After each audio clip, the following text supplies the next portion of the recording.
வணக்கம் ஸ்டூடெண்ட். இப்போ காண்டாக்ட் ஃபோர்ஸை பற்றி பார்க்க போகிறோம்.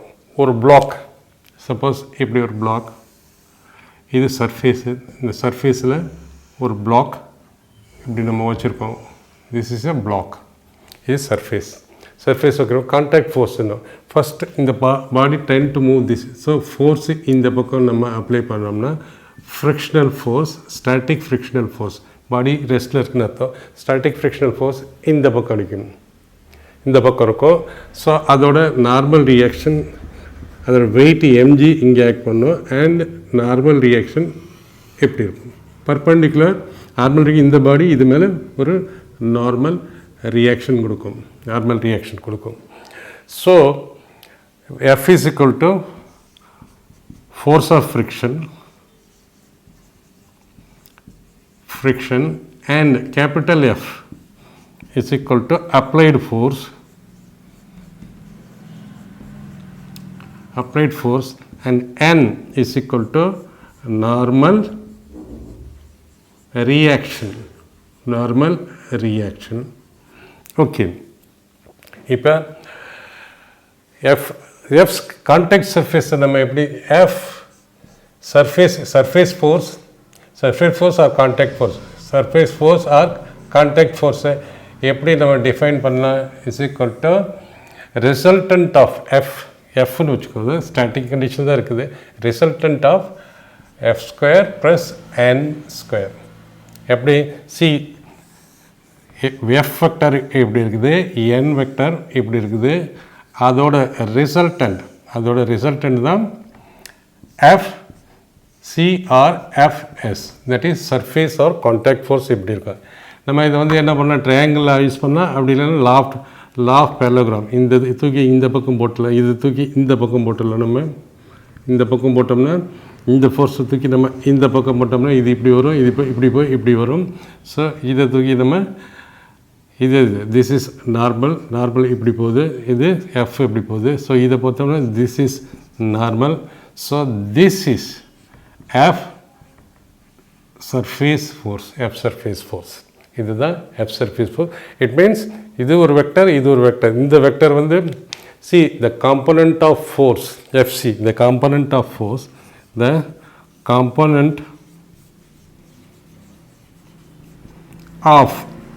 FC, இதுதான் FC or FS. The component FC normal to the contact surface. Normal to the contact surface. எது? Contact surface. See இதோட காம்பனண்ட் நார்மல் டு இதை வந்து நம்ம இப்படி வச்சுக்கலாம். நம்ம this we can take it like this. எப்படி போகுது? this is FS or FC. அதோட நார்மல் இப்படி ஒரு காம்பனண்ட்டு, இப்படி ஒரு காம்பனண்ட், இப்படி ஒன்று போகுது, இப்படி ஒன்று போகுது. இதுதான் கான்டாக்ட் சர்ஃபேஸ்.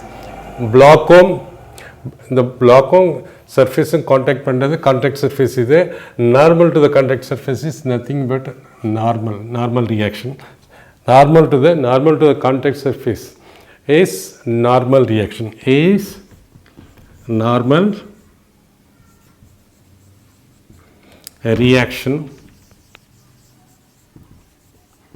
and இன்னொரு இருக்குது, இப்படி ஒன்று இருக்குது. This is F. அதை தான் தூக்கி நம்ம இங்கே போட்டிருக்கோம். எஃப் அதை தான் நம்ம தூக்கி இங்கே போட்டிருக்கோம். The component of contact force FC normal to the contact surface is normal reaction and parallel to the contact surface is parallel to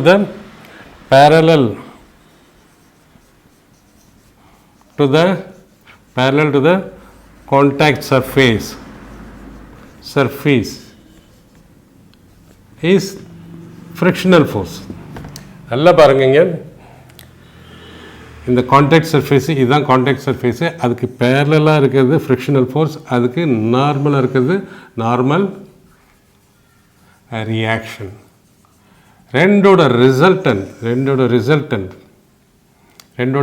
resultant தான் கான்டாக்ட் ஃபோர்ஸுங்கிறது. இட் மீன்ஸ் நம்ம இது என்ன வரும்? தி ஸ்கொயர் ப்ளஸ் தி ஸ்கொயர். இது 90 டிகிரி இருக்குது.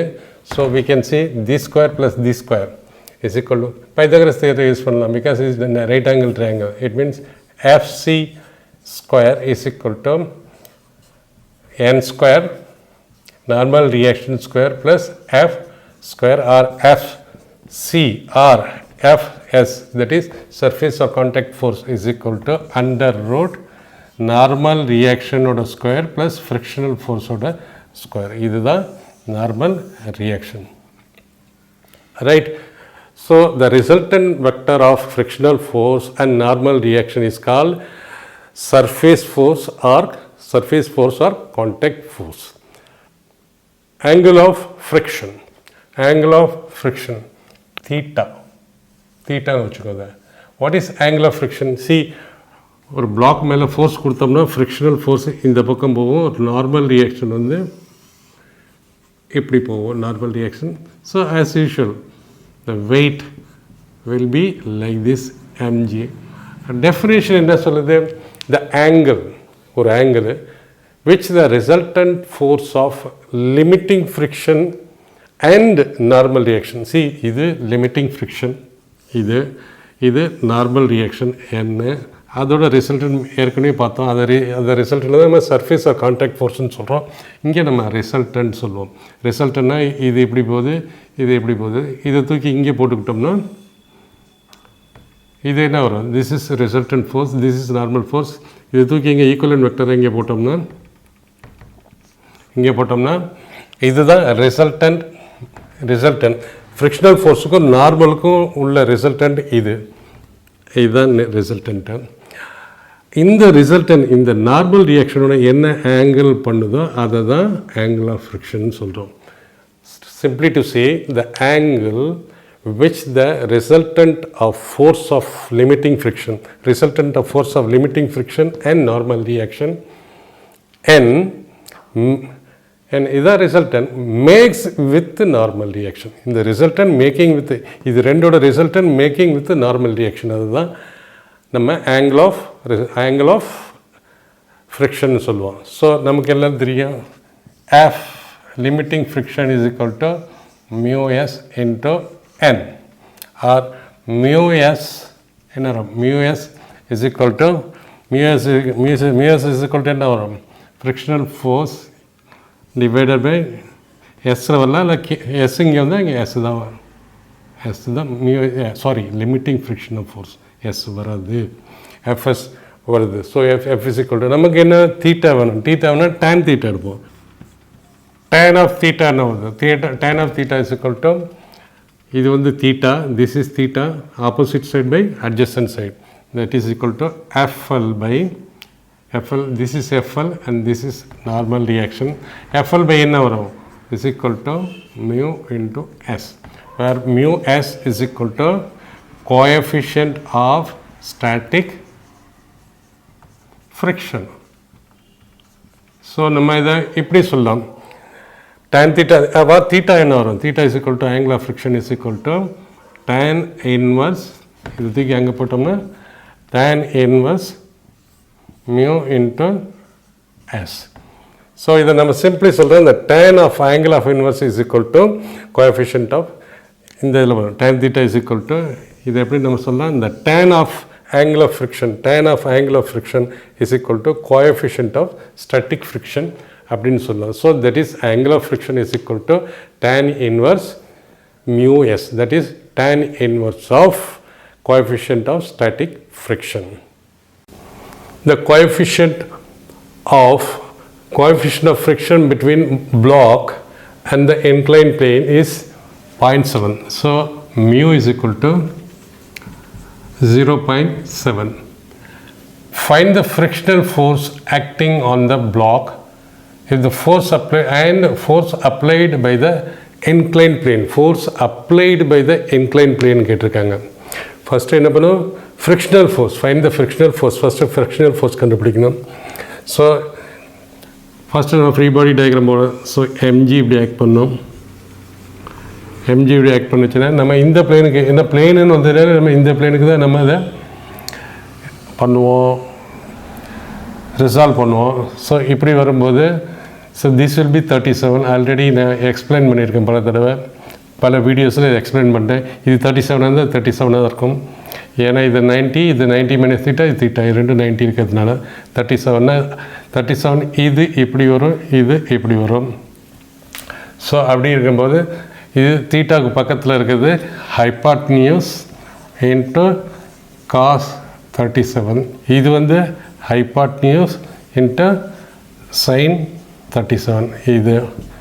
இது okay. இது பிரிச்சுட்டு வேறு என்ன இருக்குது? நார்மல் ரியாக்ஷன் ரெண்டு கான்டாக்ட் சர்ஃபேஸ்க்கு பர்பண்டிகுலராக நார்மல் ரியாக்ஷன் இருக்கும். Okay, what else required? வேறு என்னென்ன நம்ம பார்க்கலாம். ஸோ இதை நம்ம என்ன பண்ணால் இந்த ஃபோர்ஸ் வந்து இங்கே அடிக்கிறது mg sin 37 இப்படி போகுது இல்லையா, அதை நம்ம இப்படி எடுத்துக்குவோம். mg sin 37. ஸோ இந்த பக்கம் கீழே ஒன்று போகுது. வேறு எதாவது ஃபோர்ஸ் இருக்குதா? வேறு any other force? So only இவ்வளோ தான் இருக்குது. ஸோ ரெண்டு இந்த சர்ஃபேஸுக்கு இடையில் உள்ளது மியூ வந்து 0.07ங்கிறது நம்ம பார்த்துட்டோம். ஃபஸ்ட் நம்ம ஃப்ரிக்ஷன் இது பார்ப்போம். Limiting friction. What is limiting friction? Limiting friction is equal to mu into n. Maximum ஏன் இந்த இடத்துல மியூ எஸ் எடுத்துக்கணுமா கே எடுத்துக்கணும்? இந்த பாடி இஸ் நாட் மூவிங். பாடி பற்றி தெரியல, இங்கே வெறும் மியூன்னு கொடுத்துருந்தாலே நம்ம அதை வந்து மியூ கால்குலேஷனில் நம்ம கைனெட்டிக்கும் இல்லாமல் ஸ்டாட்டிக்கும் இல்லாமல் நம்ம ஸ்டாட்டிக்காகவே யூஸ் பண்ணலாம் அல்லது எஃப்எல்லாம் யூஸ் பண்ணலாம். Right? So mu is equal to 0.7. n எவ்வளோ வரும்? n இஸ் ஈக்குவல் டு இதுதான் n. இதுவும் பேலன்ஸ் பண்ணிக்குது. So n is equal to mg sin 37. mg, so mg n is equal to mg இது mg cos 37. காசுக்கு already சொல்லியிருக்கேன் 3753. See 37 + 53 is equal to 90. இதை பார்த்தாலே 3:4:5 வரணும். ஸோ இது 90 டிகிரி. ஸோ பிக்கர் சைடு இங்கே வந்துடும். ஸோ இஃப் இட் இஸ் 37, இது ஸ்மால் ஆங்கிள், அதுக்கு நேராக இருக்கிறது 3 வரும், இது வந்து 4 வந்துடும். So cos 37 is 4/5, sin 37 is 3/5. So m எவ்வளவு? மாஸ் ஆஃப் த பிளாக் எவ்வளோ கொடுத்துருக்காங்க? m into 2 into mass of the block is equal to 2. Mass of the block is equal to 2 kg கொடுத்துருக்குது. ப்ளஸ் ஜியை நம்ம 10 m/s² எடுத்துக்குவோம் எப்போது for கால்குலேஷனில். So இதேமாரி கொடுத்தா நம்ம பண்ணுவோம், அப்ராக்சிமேஷன் வேல்யூ வரும், அதுக்கு க்ளோஸாக இருக்க வேல்யூ நம்ம சூஸ் பண்ணோம். So n is equal to mg cos 37, m is equal to 2, g is equal to 10. cos 37 எவ்வளோ வருது? 4/5 into 4 divided by 5. 5 into 2, 2 into 2, 4.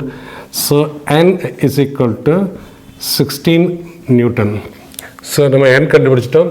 into 16 is equal to 0.7 into 16.